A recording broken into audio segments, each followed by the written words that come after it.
Hello and welcome to this video on idioms asked in SSC and banking exams. इसमें हम previous year papers में पूछे गए idioms को सीखते हैं. अगर आपने मेरी लास्ट वीडियो नहीं देखी है then you should watch by clicking on this link.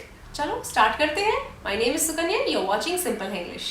First question is select the most appropriate meaning of the given idiom. आपको एक idiom दिया हुआ है. आपको चार ऑप्शन में से जो सबसे appropriate meaning बैठ रहा है उसको आपको select करना है. ठीक है. Idiom is black and white. Okay, black and white क्या होता है? ब्लैक एंड वाइट का मतलब होता है जब कोई चीज हमें लिखित में दिया हुआ हो. ठीक है. In the days of early printing white paper पे ब्लैक इंक से जब प्रिंट होता था, ये तब से आया है. ठीक है. So something that is clearly written is the meaning of this idiom. ठीक है. हम एग्जाम्पल्स कर लेते हैं. एग्जाम्पल्स में हमें ज्यादा समझ में आता है. तो first example is I need the offer in black and white. यानी किसी ने मुझे कोई ऑफर दिया और मैं उससे कहती हूँ कि ठीक है, ऑफर अच्छा है लेकिन मुझे लिखित में चाहिए, इन राइटिंग चाहिए. I want this offer in black and white. Example 2, I need the agreement in black and white before I proceed with the deal. यानी कोई अग्रीमेंट है, वो मुझे, मैं किसी से बोलती हूँ कि मुझे वो बिल्कुल राइटिंग में चाहिए आपसे. ठीक है. तभी मैं इस डील को आगे बढ़ाऊंगी, नहीं तो आगे नहीं बढ़ाऊंगी. इसीलिए पहले मुझे प्रूफ चाहिए, तभी मैं आगे बढ़ूंगी. Okay. Example 3 is before signing the contract make sure you have all the terms in black and white to avoid misunderstandings. यानी कोई भी कॉन्ट्रैक्ट साइन करने से पहले आपको क्या करना है, आपको उसके जितने भी टर्म्स हैं आपको इन राइटिंग चाहिए ताकि बाद में जाके कोई गलतफहमी ना हो. ठीक है. सो आंसर क्या होगा? आंसर होगा option number C, in writing. Okay. Next question is at one's finger tips. At one's finger tips इसका क्या मतलब होता है? इसका मतलब होता है जब हमें किसी चीज़ के बारे में अच्छे से नॉलेज होती है. ठीक है. सपोज मेरी एक दीदी है जो फिल्म में एक्टिंग करती है. ठीक है. अब अगर वो फिल्म में एक्टिंग करती है तो सोचो मेरा कितना एक्सेस होगा बॉलीवुड पे. ठीक है. मतलब अगर मुझे कोई भी खबर लेनी हो तो मैं उनसे पूछ सकती हूँ, है ना. मुझे पूरी नॉलेज हो सकती है बॉलीवुड की. जैसे मुझे किसी सिंगर के बारे में पूछना है तो मैं उनसे पूछ सकती हूँ कि मुझे वो जो सिंगर है कोई भी XYZ, उस सिंगर का उनके बारे में बताइए. वो कैसे इंसान है, वो किस तरह से गाना गाते हैं, किस तरह से रियाज करते हैं. मतलब कोई भी मैं इन्फॉर्मेशन जो मेरे उंगलियों पे हो, है ना, उंगलियों पे हो कोई इन्फॉर्मेशन, या बहुत ही ईजीली एक्सेस हो जाए, तब हम इस इडियम का यूज करेंगे. कौन सा idiom? At one's finger tips. तो एग्जाम्पल्स पहले हम पढ़ लेते हैं, फिर हम ऑप्शंस देखेंगे. ठीक है. एग्जाम्पल्स है the professor has history at his finger tips. यानी कोई प्रोफेसर है, उनको हिस्ट्री इतने अच्छे से आती है कि उनके फिंगर टिप्स पे है. Example 2, with the internet knowledge is at our finger tips. Internet की वजह से नॉलेज हमारे फिंगर टिप्स में है. ठीक है. Example 3, The lawyer had all the legal details at his fingertips. यानी कोई लॉयर है, उसको उसके फिंगर टिप्स में सारे डिटेल्स हैं. कौन से डिटेल्स? Obviously legal details. ठीक है. उसको सारे लीगल डिटेल्स पता है, सारे मालूम है उसको, उसके रटे हुए हैं, उसके फिंगर टिप्स में है. ठीक है. सो आंसर क्या होगा? ऑप्शन बी तो नहीं, डी एकदम सही बैठ रहा है. To have complete knowledge. Okay. Next question is dog eat dog. Dog eat dog क्या हो सकता है? अब लिटरल मीनिंग तो बहुत ही अजीब सा है. डॉग कैसे डॉग को खाएगा? ऐसा तो नहीं होता. लेकिन इसका मतलब ये होता है ऐसा कोई कंपटीशन जो बहुत ज़्यादा टफ हो, मतलब इतना ज़्यादा टफ कि जीतने के लिए इंसान कुछ भी कर सकता है, किसी को भी हानि पहुंचा सकता है. तो उस कंपटीशन को हम कैसे बोलेंगे? डॉग ईट डॉग कंपटीशन बोल सकते हैं. एग्जाम्पल देख लेते हैं. The corporate world is dog eat dog. जो कॉर्पोरेट वर्ल्ड है वो बहुत टफ होता है यार, बहुत मुश्किल होता है. वहां पे बहुत ही जो स्ट्रॉन्गेस्ट है वही सर्वाइव कर सकता है. So it's dog eat dog. Example 2, politics is a dog eat dog game. Politics भी, जो राजनीति है, वो भी बहुत ही टफ गेम होता है. It's a dog eat dog game. ठीक है. कोई भी किसी को भी कुछ भी कर सकता है, कोई भी हानि पहुंचा सकता है अपनी जीत के लिए. Example 3 is In this industry, it's dog eat dog. Only the strongest survive. यानी इस इंडस्ट्री में, किस इंडस्ट्री में? कोई भी इंडस्ट्री जिसके बारे में मैं बात कर रही हूँ, इस इंडस्ट्री में सिर्फ वही सर्वाइव करेगा जो सबसे ताकतवर है. Dog eat dog. ओके. तो आंसर क्या होगा? आंसर होगा ऑप्शन ए, रूथलेसली कॉम्पिटिटिव। ठीक है, आगे बढ़ने से पहले एक बात है, मैंने अपने लास्ट वीडियो में आपके लिए एक क्विज बनाया था, जो इडियम्स मैंने आपको सिखाए थे उन्हीं को लेके क्विज था। आपने वो उसमें पार्टिसिपेट किया? अगर नहीं किया तो उस वीडियो में जाने की कोई ज़रूरत नहीं है, क्योंकि मैंने इसी वीडियो के डिस्क्रिप्शन में उसका लिंक दे रखा है, और साथ में आज जो हम इडियम सीखेंगे उनका भी मैंने एक क्विज बनाया है, उसका लिंक भी इसी डिस्क्रिप्शन में आपको गिवन है। प्लीज़ उसमें पार्टिसिपेट ज़रूर कीजिए, आपके लिए बहुत बेनिफिशियल है। ओके, ठीक है। Next question is a hard nut to crack. A hard nut to crack, ये क्या होता है? ये हम यूज़ कर सकते हैं जैसे कोई पजल हो, कोई ऐसी उलझन, कोई समस्या जिसे सॉल्व करना बहुत मुश्किल हो रहा है, या फिर कोई ऐसा इंसान जो बहुत ही मिस्टीरियस है, मतलब वो उसके बारे में कुछ जानना बहुत मुश्किल होता है। ठीक है, तब उस इंसान को भी हम इस इडियम से कर सकते हैं यूज़, इस इडियम को हम यूज़ कर सकते हैं। तो एग्जाम्पल्स देख लेते हैं। एग्जाम्पल्स है the puzzle was a hard nut to crack but I finally solved it. Puzzle है कोई जो बहुत ही मुश्किल था, it was a hard nut to crack, लेकिन फाइनली मैंने उसे सॉल्व कर दिया। ठीक है, example 2, Bhavna is a hard nut to crack, she doesn't share her feelings easily. Bhavna अपनी फीलिंग्स कभी शेयर नहीं करती है, तो उसके बारे में जानना बहुत मुश्किल हुआ ना, she is a hard nut to crack. Example 3 is convincing Apurv to change his mind is a hard nut to crack. यानी अपूर्व को कन्विंस करना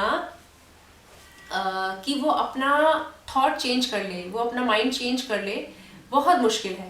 it's a hard nut to crack. Okay, so the meaning of this idiom is a difficult problem to solve और a person who is difficult to understand और deal with.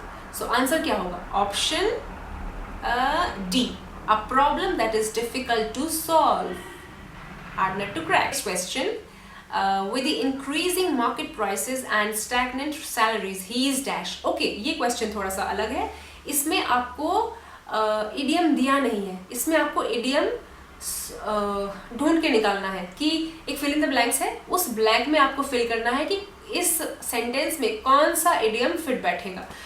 तो क्या करेंगे हम options देखते हैं। First option is taking a break. Taking a break एक phrase होता है जिसका मतलब होता है काम से पॉज लेना, है ना, रिलैक्स करने के लिए। जब हम बहुत पढ़ाई कर रहे हैं मान लो, और मैं अब थक गई हूँ, अब मुझे रिलैक्स करना है, तो हम क्या बोलेंगे? I will take a break.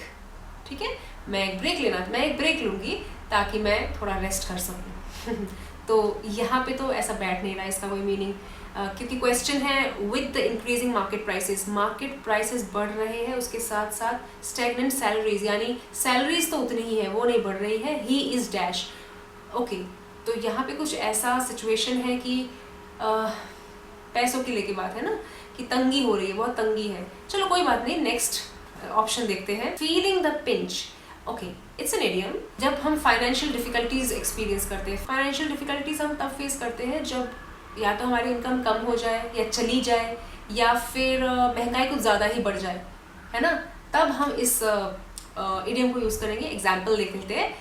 Ever since the rent went up I have really been feeling the pinch. यानी जब से रेंट बढ़ा है मुझे कैसा फील हो रहा है? I am feeling the pinch, मुझे पिंच फील हो रहा है। इसका मतलब हुआ कि भैया रेंट तो बहुत बढ़ गया है, लेकिन मेरी सैलरी नहीं बढ़ी, मेरी इनकम तो उतनी ही है, मुझे बहुत चुभ रहा है ये चीज़। ठीक है, एग्जाम्पल 2 देखते हैं। With rising grocery prices many families are feeling the pinch. यानी जो ग्रोसरीज है, जो हम राशन खरीदते हैं, उनका प्राइस बढ़ता ही जा रहा है भाई, तो जो फैमिलीज है they are feeling the pinch, उन्हें बहुत मुश्किल हो रही है। एग्जाम्पल 3 देखते हैं। After losing his job Sandeep started feeling the pinch. Job छूटने के बाद Sandeep has started feeling the pinch. तो आपको क्या लगता है? मुझे तो यार यही लगता है कि ऑप्शन 2 है, फीलिंग द पिंच, वो बहुत सही बैठ रहा है। With the increasing market prices and stagnant salaries he is feeling the pinch, right. तो हमें मिल गया आंसर, लेकिन क्योंकि यहाँ पे और भी इडियम्स दे रखे हैं तो हम इनको भी पूरा करेंगे। ठीक है, हम ऑप्शन सी और डी भी पढ़ेंगे। So option C is beating the rap. मान लो कोई लीगल केस है, मुझे सज़ा मिलने वाली है, लेकिन जो सज़ा है उससे अगर मैं बच के निकल जाऊँ, अवॉइड हो जाए मेरा वो पनिशमेंट, तब हम इस इडियम का यूज़ करते हैं बीटिंग द रैप। एग्जाम्पल देख लेते हैं। The politician was accused of corruption but somehow he beat the rap. यानी जो पॉलिटिशियन है उस पे इल्ज़ाम लगा था करप्शन का, लेकिन कैसे भी करके भाई वो निकल गया, उसको पनिशमेंट मिली नहीं, वो बच गया। ठीक है।